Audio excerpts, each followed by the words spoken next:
our time to shine. So I like the statement which Barry Parker left with.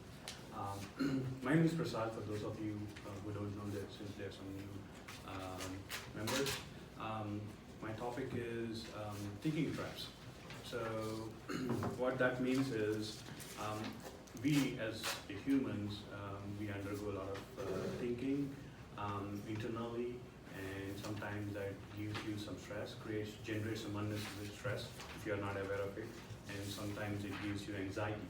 For example, let's say you're watching news and you're aware of the current shutdown, and you're watching the stock market, how the things are going up and down.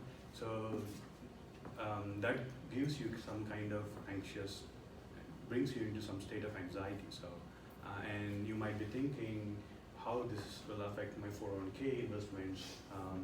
So you might be thinking that there could be a recession or a correction coming up, because you're anxious and you're thinking that what would happen to my investments in 401k. So you might think of pulling out your 401k and trying to switch that to buying a more secured instruments like bonds, thinking that you can beat the downtrend. So, this is what is called the kind of thinking trap. This is what is called is you kind of reasoning the emotions. This is the thinking trap. So, which means you're letting your emotions drive your decisions. So instead of your head, you're letting your emotion drive the decision. So how to come out of this thought process is to first thing you need to look at data, look at the stats, and reason the whys or the thinking which is going within you.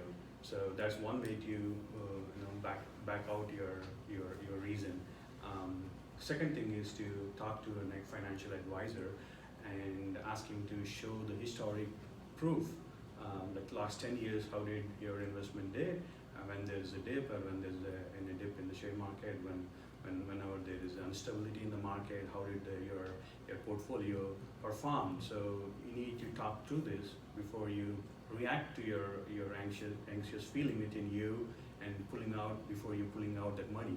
Because when you listen to your anxious feeling inside, or whatever you're thinking inside, and when you react it and you make decisions out of it, you can financially burn all your investments, because you don't have the data and stats to back your reasoning, whatever thinking, whatever thought process you're going in your brain. So that's something you need to be consciously aware and break away from that thought process. So this is number one. Number two is called internalization or externalization. This is one of the traps we all go through. We just sometimes don't notice it. So the classic example, reflecting what is going on today in JPMC. Let's say we're all going through the annual review process. So let's say you're expected a promotion, but you haven't got the promotion, right? So what would you all think? So I would think, I would say I would internalize to myself. I'm just giving an example, just putting myself in the spot. So I would say it's because I lack those skills or knowledge. I'm kind of internalizing. So I don't have the skills and knowledge which the other person got. So let's say Ronnie got the promotion. I would externalize that, saying that she's incredibly smart, or she gets super talent, which is what you're externalizing it.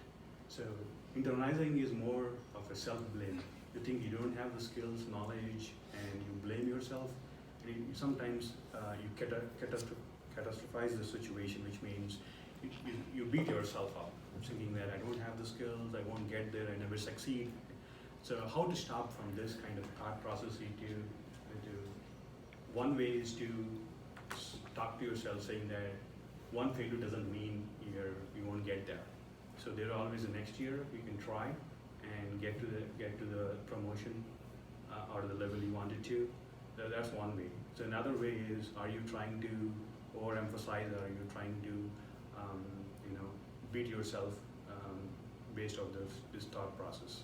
You need to examine that. So another thing is, what if some close friend was going through the same situation and he call you and he's explaining you the same thing, and he asks you for your advice. What would you give him? Because he's also going through the same situation as you are. He is expecting promotion and he couldn't get it.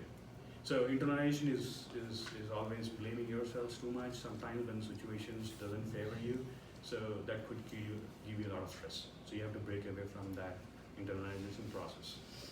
And externalization, like I told, that you overgeneralize somebody who got the promotion, saying that she is superhuman, she got incredible knowledge or skills.